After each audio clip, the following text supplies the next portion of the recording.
যতটা ধীর গতিতে নিয়ে যাওয়া যায়। কারণ নিয়োগের ক্ষেত্রে যেটা হয়ে আছে, যেভাবে মার্কেট থেকে টাকা তুলেছে, এই নিয়োগ প্রক্রিয়ায় যদি একটা জায়গায় এসে দাঁড়িয়ে যায়, যদি অর্ডার হয়ে যায়, এতক্ষণ কিন্তু দেখছেন না যে তৃণমূলের নেতাদেরকে তাড়িয়ে পিটছে।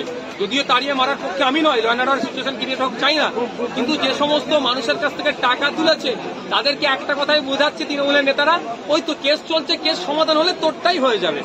কিন্তু কেসটা যখন রায় হবে, একটাও কেউ চাকরি পাবে না যারা দুর্নীতি করে টাকার বিনিময়ে চাকরি নিচ্ছে, তখন তারা টাকা ফিরে পেতে চাইবে। টাকা ফিরে না পেলে তারা কি করবে ভালো করেই বুঝতে পারছে। আইনে দ্বারস্থ হতে পারে বা অন্য কোনো পন্থা নিতে পারে, তবে অবৈধ পন্থা নেবে কেউ না নাই সে অনুরোধ করবো। এই ভয়ে যত ডিলে করানো যায় সেই চেষ্টাই মেতে উঠেছে। আপনি জয়নগরের সাথে কথা বলছি, জয়নগরের মানুষ বিভিন্ন সময় বিভিন্ন প্রাকৃতিক দুর্যোগের সম্মুখীন হয়। আমরা তো দেখেছি ত্রাণ নিয়ে কিভাবে রাজনীতি হয়, ত্রাণ নিয়ে কিভাবে পক্ষপাতিত্ব হয়, কিভাবে ত্রাণ লুট হয়। মুখ্যমন্ত্রী অভিষেক ব্যানার্জি ওখানে গেলেও কি হবে, যে সমস্যার সমাধান হবে না, কিন্তু এই সমস্যার সমাধান তো অনেক শিকড় তো অনেক গভীরে। আজকে যাদের পাওয়ার দরকার তারা পাচ্ছে না, যারা ক্ষতিগ্রস্ত হলে তাদের দেওয়া হচ্ছে না, অপরন্ত যারা তৃণমূলের নেতা গোছের আছে তারাই এগুলোকে লুটপাট করে নিচ্ছে। ধিক্কার নিন্দা জানাচ্ছি। মমতা ব্যানার্জি ওখানে গিয়ে এই সমস্যা যদি না সমাধান করতে পারে, আমার মনে হয় তিনি যে পদে বর্তমান আছে সেটাকে অব্যাহতি নেওয়া দরকার। সেটা হচ্ছে যে অধীর চৌধুরীর মুখে নির্বাচনের প্রাককালে তৃতীয় শক্তির কথা বাম কংগ্রেস এবং তৃতীয় শক্তি বলছেন, এটাকে আপনি কিভাবে দেখছেন? বলতে পারছি না উনি তৃতীয় শক্তি বলে কাকে বোঝাতে চাইছেন, বিজেপিকে বলতে চাইছেন না কাকে বলতে চাইছেন উনি বলতে পারবো না। তবে অধীর বাবু আইএসএফকে নিয়ে অনেকটা ওনার অনীহা আছে, তবে সময় কথা বলবে।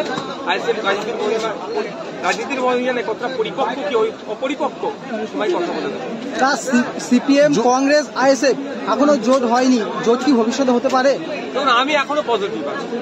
এত খারাপ লাগছে, এত সমালোচনা হচ্ছে, তারপরেও বলছি বৃহত্তর স্বার্থে আমরা চাইছি না তৃণমূলের ওপরে বিক্ষুব্ধ ভোট কোনোভাবেই একটা বিজেপিতে যাক। এই জোটটা কার জন্য প্রতিনিধি? আমরা সবসময় চাইছি বিজেপিকে যত ভোট কম এখান থেকে রাজ্য থেকে দেওয়া যায়, অর্থের এখান থেকে যত তাড়াতাড়ি হারানো যায়, সাথে সাথে এই রাজ্যে বিজেপিকে যারা নিয়ে এসেছেন সেই তৃণমূলকে যাতে হারানো এই জোটের বাধার সম্মুখীন হচ্ছে কারা, সেই জন্য আমরা আমাদের সর্বোচ্চ চেষ্টা করছি। দেখুন জোটের বাধা কারা হচ্ছে নিশ্চিতভাবে বুঝতে পারছেন, তারা চাইছেন না যারা 3-4 কারা আটকে আছে।